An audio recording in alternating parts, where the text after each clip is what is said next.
금융감독원과 함께 다양한 정보를 전해드리는 시간입니다. 알아두면 돈이 되는 금융픽. 오늘은 금융감독원 연금감독실 연금감독팀 오민석 수석 조사역 전화 연결돼 있습니다. 안녕하십니까? 예, 안녕하세요. 연금감독실 오민석 수석조사역입니다. 네, 반갑습니다. 오늘은 대표적인 노후 대비 금융 상품이죠. 연금저축에 대해서 이야기를 나눠볼 텐데 이 연금저축이 세액공제 혜택을 받으면서 보험, 신탁, 또 펀드 형태로 이 노후 자금을 적립하고 나중에 노년기에 연금으로 받는 상품으로 알고 있는데 최근에 금융감독원이 이 연금저축 현황 분석 결과를 발표하셨다고 들었는데 어떤 내용들이 있었나요? 예, 저희 금감원이 2021년 전 금융권 연금저축 현황을 분석해 봤는데요. 네. 전체 규모부터 말씀드리면 작년 말 기준 연금저축 누적 적립금은 총 160조 원으로 전년 대비 5% 증가하였습니다. 네. 상품별로는 연금저축 보험이 112조 원으로 전체 적립금의 70%를 차지했고 연금저축 펀드가 15% 정도였습니다. 네.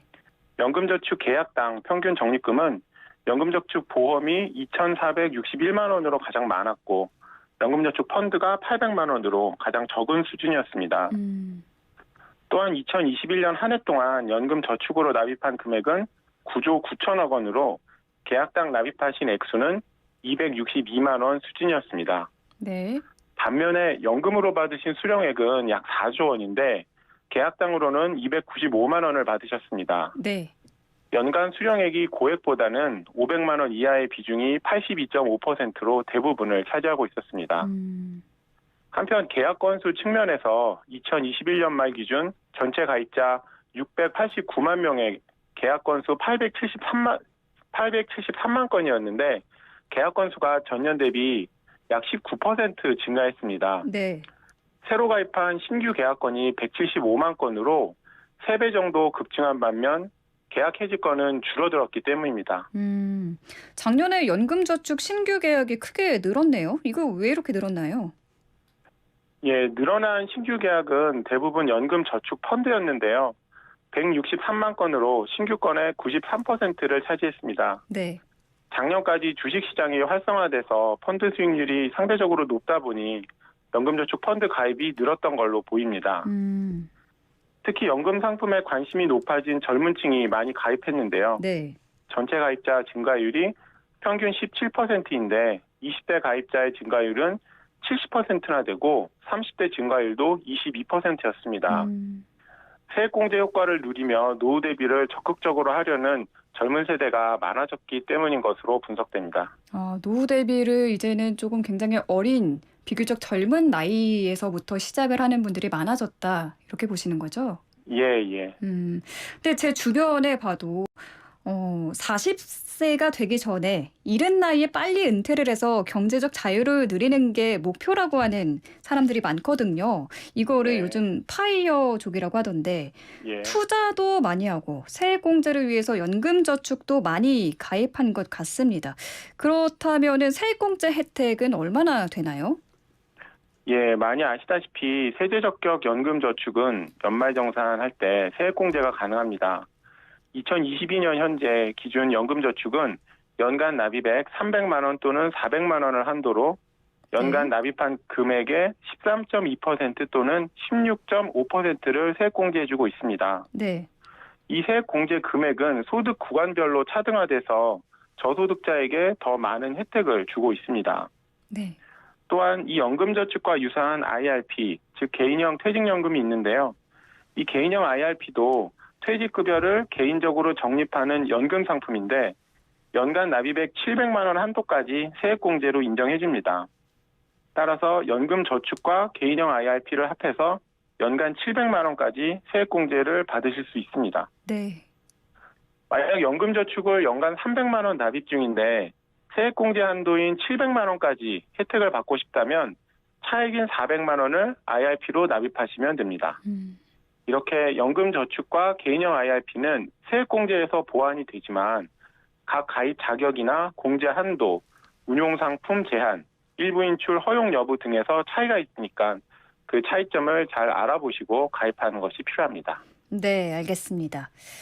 그런데 이 결혼을 앞두고 있는 분들은 내 집 마련도 해야 되고 이래저래 이 목돈 나갈 일이 많기 때문에 이 연금저축이나 개인형 IRP에 가입하는 게 부담이 될 수도 있을 것 같거든요.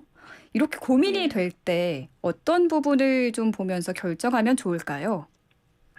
예, 연금저축이 연말 세액공제 혜택은 있지만 전체적으로 이제 인생 주기에서 자금이 필요한 시점과 그에 적합한 연금 상품의 특성을 잘 고려하실 필요가 있습니다. 네.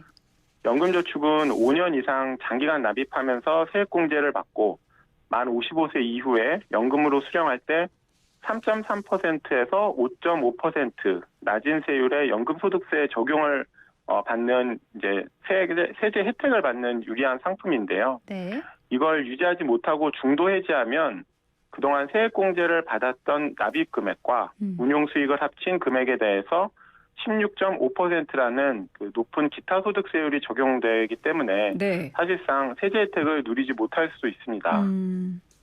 만약 사회 초년생이 조만간 결혼이나 주택 마련 자금이 필요한 상황이라면 연금저축 같이 장기 상품보다는 ISA, 즉 개인 종합자산 관리 계좌 같은 절세형 상품으로 비과세 혜택을 이용하시는 게 더 유리할 수 있습니다.